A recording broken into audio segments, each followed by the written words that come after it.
تلاوت کلام پاک کے بعد حضرت شیخ الاسلام حضرت مولانا مفتی محمد تقی عثمانی صاحب دامت برکاتہم کی کہی گئی حمد پیش کرنے کے لیے میں حضرت شیخ الاسلام صاحب کی پوتی مریم عثمانی جو جماعت منجم کی قابل اور ذہین طالبہ ہیں ان کو دعوت دیتا ہوں کہ تشریف لائیں اور حمد باری تعالیٰ پیش کریں۔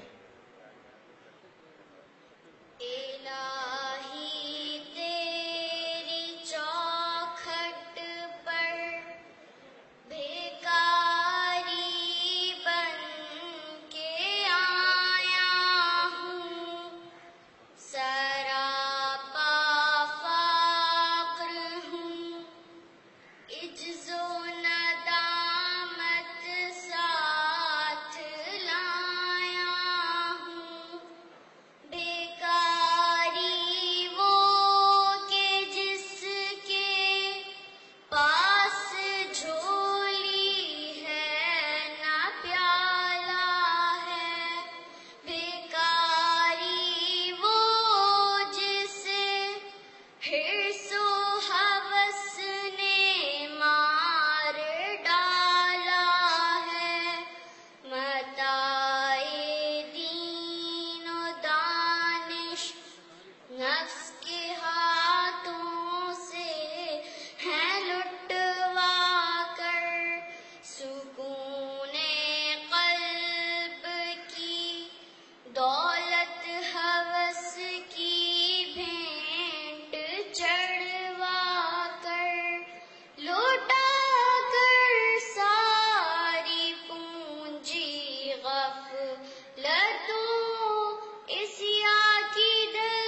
آمین ثم آمین۔